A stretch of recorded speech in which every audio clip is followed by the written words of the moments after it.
Hey everyone, Rob here. Today on the podcast feed, we've got something a little different from our usual fare. What you're about to hear is the first chapter of our glorious new book, 80,000 Hours, How to Have a Fulfilling Career That Does Good, written and also narrated by my longtime colleague, Benjamin Todd. I guess a lot of listeners, especially the new ones, they won't know this, but 80,000 Hours has actually been running since 2012. I'm getting old. And since then, we've been trying to do research and provide advice to help everyone have a much larger social impact with the work that they do, while simultaneously having a life that is really fun and fulfilling. And this book is the single most developed expression of the many, many ideas that we've been cooking up and honing since then. Chapter 1 here takes on follow your passion, probably the single most repeated piece of career advice in our modern individualistic era. And drawing on decades of research takes it absolutely to pieces. And Ben then lays out what actually does predict job satisfaction. It's not especially income, though it's not totally not income either. It's not especially low stress, and it's not pursuing what you're already excited about either, exactly. And he lands on a very different short slogan of career advice from follow your passion. A few facts coming up. A meta-analysis of over 100 studies found that the correlation between interest, job fit, and job satisfaction is only about 0.19, so really pretty low. 90% of Canadian students said that their greatest passion was in music, art, or sport, but apparently only 3% of Canadian jobs are in one of those three fields. And perversely, senior leaders of difficult projects, they apparently have lower stress than the people they manage. I guess not everyone will be shocked by that, but I was a little bit surprised by that. But I won't steal all of Ben's thunder. If you like what you hear in this one, you can order the book online by searching for 80,000 Hours book, or go to 80,000hours.org/book, or look for it on Amazon, Audible, wherever you get books. All right, here's Ben. Section 1. What to aim for.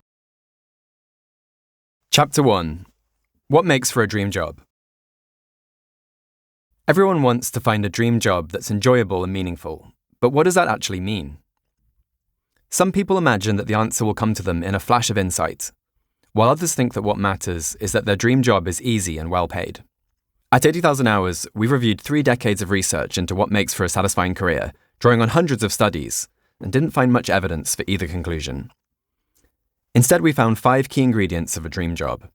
They don't include income, and nor are they as simple as following your passion. Let's start with where we go wrong. Don't follow your passion. For most of history, people tended to do the same things as their parents. Then the focus moved towards getting a stable job that would let you buy a house and a car. But my generation grew up with different advice. If you want a fulfilling career, follow your passion. From around 2005, this became a defining focus of career advice.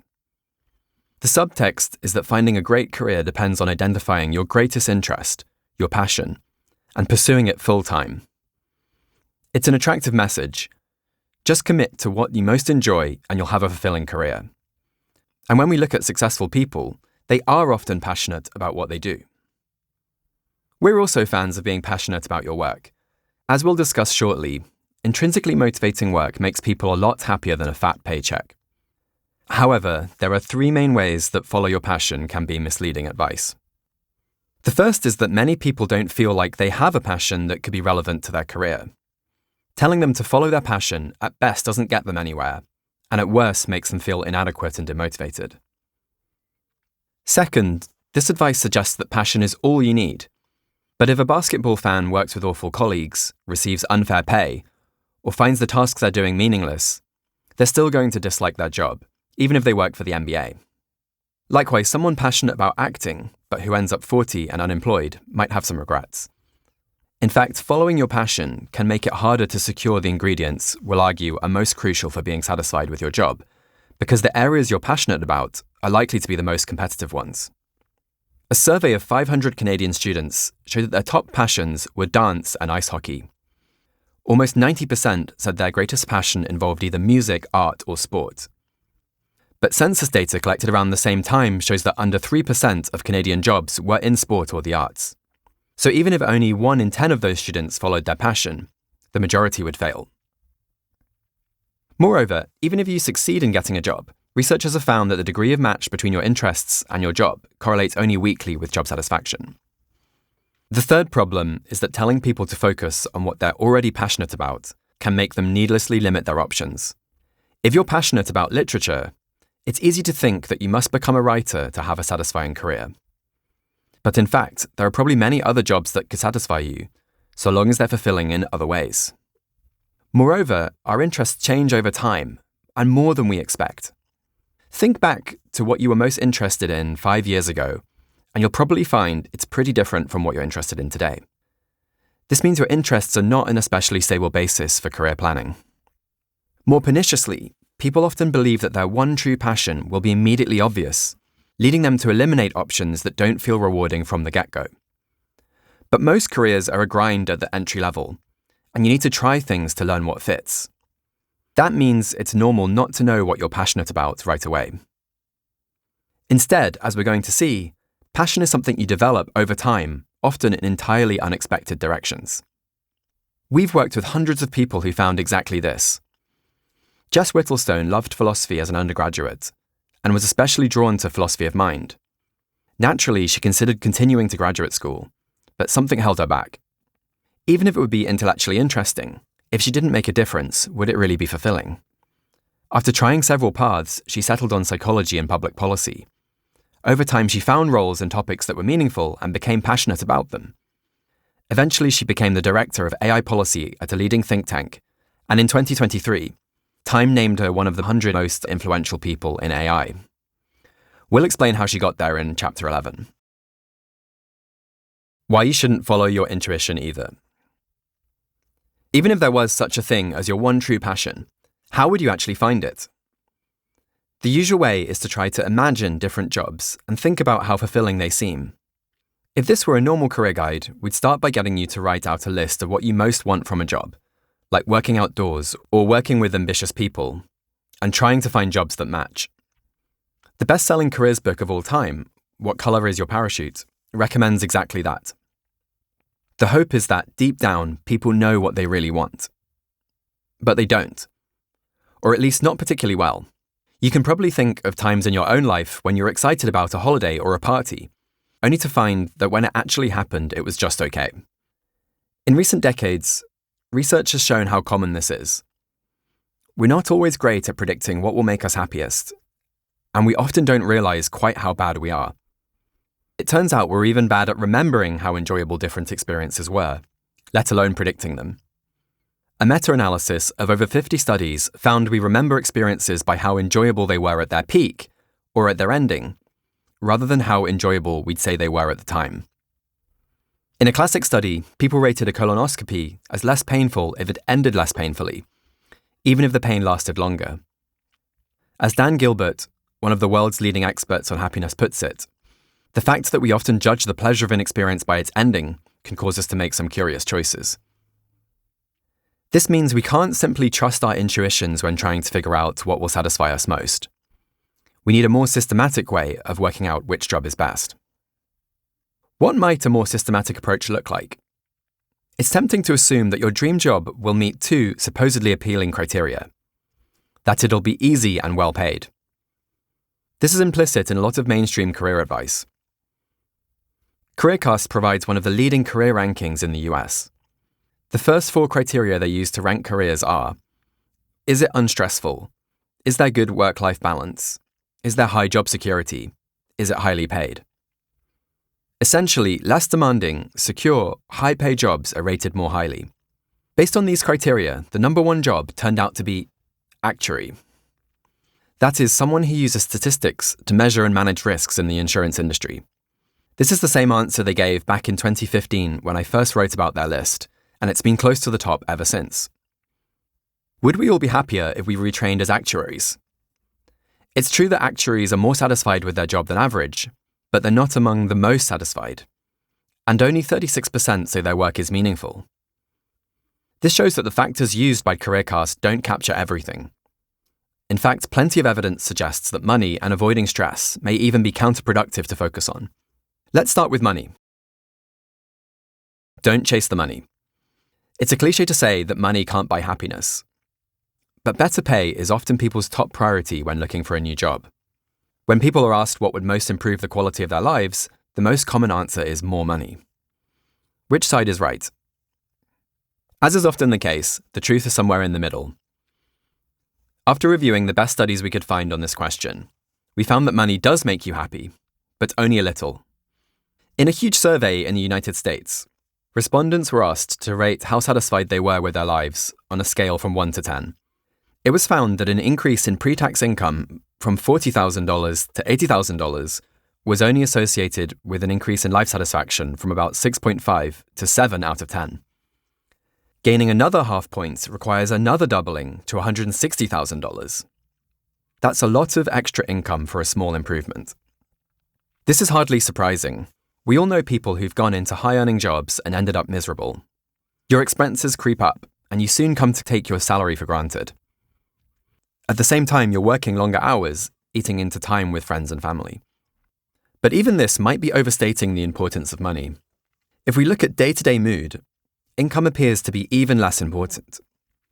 The same study asked people at different salary levels whether they reported feeling happy yesterday, which the researchers called positive affect. This seemed to flatline at an income of about $75,000. The picture is similar if we look at the fraction who reported being not blue or stress-free yesterday. In fact, people got more stressed as incomes increased. Admittedly, this debate is far from over. While the data shows that positive affect goes completely flat around $75,000, a more recent study from 2021 found that it actually continues to rise. It's just that it rises very slowly, and more slowly than life satisfaction. This could be because high income makes people feel successful, even if it doesn't make them feel happier. From a practical point of view, this doesn't make much difference. Once you're above around $100,000, money seems to make only a small difference to happiness. Moreover, this data could still be overstating money's importance. These studies are correlational, which means that the relationship between money and happiness could be caused by a hidden third factor. For example, being healthy could make you both happier and allow you to earn more. Taking account of all the possible additional factors could reduce the impact of money even further. How much income should you aim for given your individual situation? The data in this chapter is for household income in 2009, but the average household in the US has 2.5 people.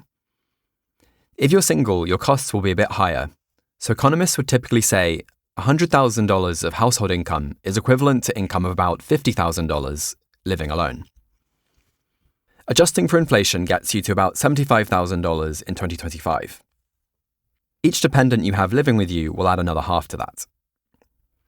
These are also averages for the US as a whole. If you live in an expensive city like New York, you'd need to add about 50% to account for the higher cost of living, and because our satisfaction is highly driven by how our income compares to others around us. Compared to New York, incomes and cost of living are another 10 to 20% higher again in Zurich, but 20 to 25% lower in London, Paris, and Sydney, and 60 to 80% lower in Shanghai. Compared to the US as a whole, incomes in the UK are about 40% lower, and cost of living is about 10% lower. This suggests that $75,000 in the US is on average equivalent to about £42,000 in the UK, or about $115,000 in New York. As of 2023, the average college graduate in the United States can expect to make about $77,000 per year over their working life, while the average Ivy League graduate earns over $120,000.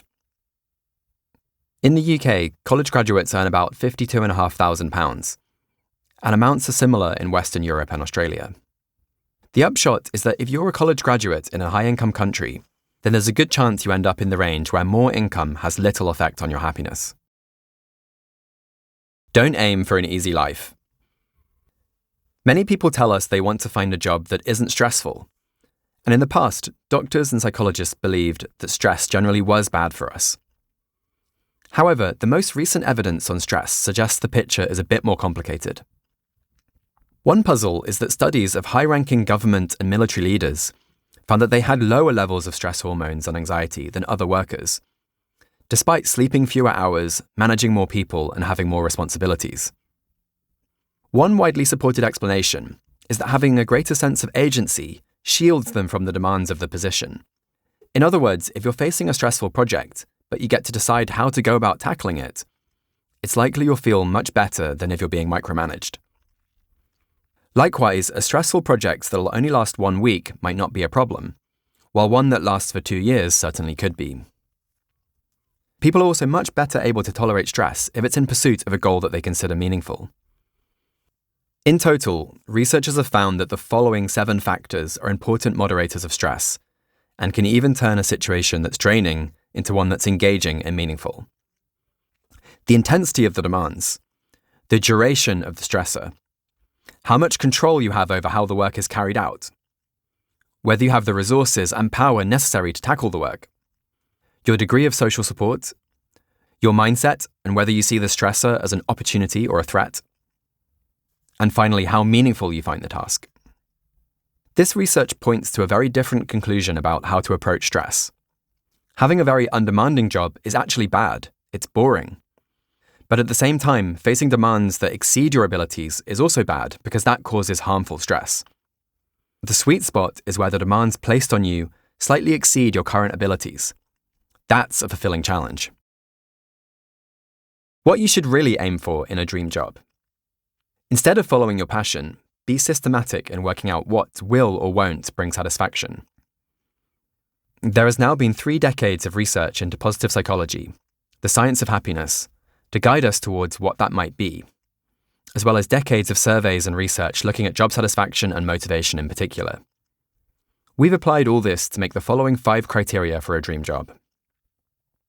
The first lesson is that what really matters is not your salary, status, or even your job title, but rather what you do day by day and hour by hour. 1. Work that's engaging. Engaging work is work that draws you in, holds your attention, and enables you to enter a state of flow, the sense of immersion that emerges when absorbed in a task. It's the reason rambling, incoherent meetings feel like pure drudgery, while an hour spent playing a video game can feel like no time at all. Games are designed to be as engaging as possible. Why are video games engaging while so many aspects of office life aren't? In a major meta-analysis, researchers identified the following 4 factors, which have been called the most empirically verified predictors of job satisfaction. The freedom to decide how to perform your work, clear tasks with a well-defined start and end, variety in the nature of those tasks, and feedback so you know how well you're doing. These factors correlate about twice as much with job satisfaction as match between your interests and your job. And while they are even more important for people who especially desire accomplishment and learning, they matter for everyone. Interestingly, these 4 factors are about how your work is structured, not its content. Financial admin that's been organized to feel like a game could create a sense of flow, while being made to sit through a health and safety presentation could bore you to tears, even if it's in service to motocross racing, which happens to be your dream industry. That said, while video games are intensely engaging, they're not the key to a fulfilling life, and that's because you also need the second critical ingredient. 2. Work that helps others. Fashion designer, TV newscast director, and software engineer are ostensibly desirable and engaging jobs. But when questioned, under 30% of people in these roles said they found them meaningful. Meanwhile, fire service officer, nurse, and neurosurgeon are seen as meaningful roles by almost everyone who does them. What's the difference? Well, the second set of jobs tangibly help other people. That's what makes them meaningful. The studies we've just covered also found a 5th key factor, the significance of the tasks. Tasks are more significant the more they impact others. On top of that is a growing body of evidence to suggest that helping others is a key ingredient of life satisfaction in general. To give just a few examples, a meta-analysis of 23 randomized studies showed that performing acts of kindness makes the giver happier. People who volunteer are less depressed and healthier. And a global survey found that people who donate to charity are as satisfied with their lives as those who earn twice as much. In an attempt to sum up what's been learned by the field of positive psychology to date, its founder, Martin Seligman, listed the most important drivers of well-being. 1 is our first ingredient, engagement. But another is a sense of meaning. While helping others isn't the only route to a meaningful career, it's one of the most powerful. 3. Work you're good at. A third driver of well-being in Seligman's list is a feeling of competence. This is the feeling you get from stretching your skills, especially valuable ones.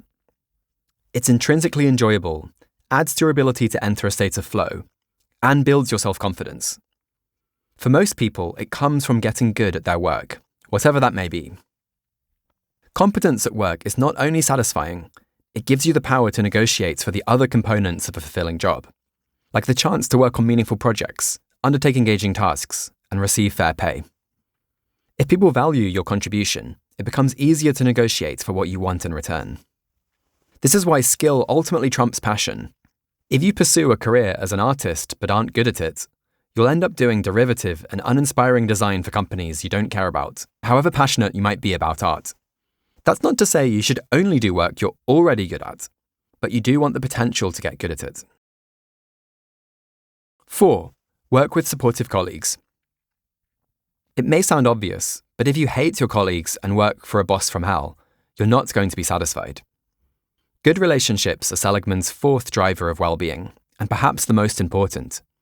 Given this, it's great if you can become friends with at least a couple of people at work. However, you don't need to become friends with everyone, and you certainly don't need to like all of your colleagues. One large meta-analysis found that social support was among the top predictors of job satisfaction. It doesn't mean you should feel compelled to spend evenings and weekends together, but rather refers to whether you're able to get help when you're struggling. Another meta-analysis found several types of organizational sponsorship, such as easily accessible supervisor support and training opportunities, were among the best predictors of career satisfaction. This is also not the same as saying that you should surround yourself with people just like you. People who are disagreeable and have a totally different outlook can often give you the most useful feedback, provided they care about your interests deep down. This is because they're more likely to tell it like it is. Organizational psychology professor Adam Grant calls these people disagreeable givers. When we think about dream jobs, we usually focus on the role, but who you work with is just as important. A bad boss can ruin a dream position, while even boring work can be fun if done with a friend. This is another way in which context beats content. 5. Work that isn't actively unpleasant. Landing your dream job isn't only about securing these positive factors. You also need to try to avoid forces that make work actively unpleasant. In the research we surveyed, each of the following were linked to job dissatisfaction: a long commute, very long hours, pay you feel is unfair, and job insecurity. For example, one survey of over 60,000 people found that long commutes were associated with lower life satisfaction. The worst effects were associated with journey times lasting between 61 and 90 minutes. And the worst mode of transport was buses, which as a Londoner makes perfect sense to me. Long hours can be handled when they are part of a time-bounded, meaningful challenge, but excessive and persistent long hours crowd out other parts of your life. Likewise, even if pay is only weakly correlated to happiness, the sense that you're being compensated unfairly compared to your peers is another matter. If your job is in the wrong city, that's going to hurt your relationships, and satisfaction with location is a significant driver of life satisfaction. Likewise, look out for other major conflicts between your job and what you value in the rest of your life. Although these sound obvious, people often overlook them. The negative consequences of a terrible commute can be enough to outweigh many other positive factors. You don't have to get all the ingredients of a fulfilling life from your job. It's possible to simply find a job that pays the bills and find meaning and satisfaction elsewhere. Many people get a sense of competence from a side project or help others through philanthropy or volunteering. Do what matters. How can we sum this all up? Rather than follow your passion, our slogan for a fulfilling career is get good at something that helps others. Or more simply, do what matters. We open with get good because once you get good at something that others value, you'll not only have a sense of competence, you'll also have more career opportunities in general, giving you a better chance of securing engaging work, supportive colleagues, and your other basic conditions. You can have everything else in place, however, and still find your work meaningless.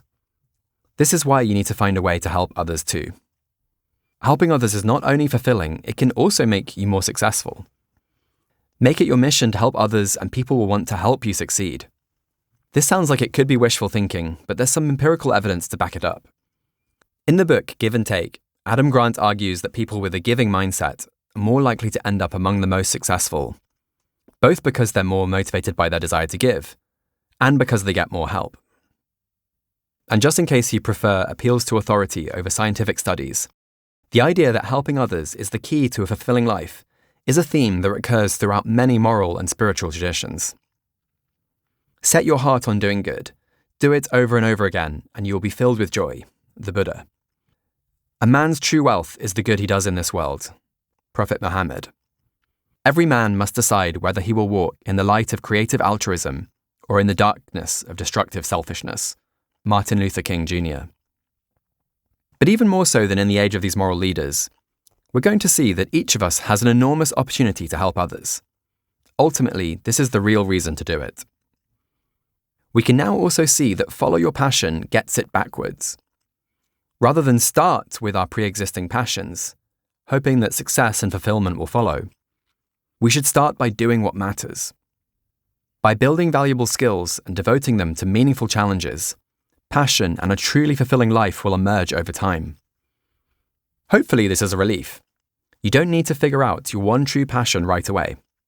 In fact, you have more options for a fulfilling career than you think. 20 years ago, I would never have imagined being passionate about careers advising. That would have sounded totally dull, but here I am reading out this book. This is the reason we founded 80,000 Hours. Our mission is to help you find a career that contributes. It's best for you, and it's best for the world. The rest of this book will unpack how, starting with a simple question: which jobs actually help people? Putting the ideas from this chapter into practice. These 5 ingredients can act as guiding lights. Here are some exercises to help you start using them in your own career. First, practice applying the 5 factors. Pick 2 career options you're interested in, then score them from 1 to 5 on each ingredient. If you find it hard to gauge, try to speak with someone in that career and ask them to break down a typical day and company culture.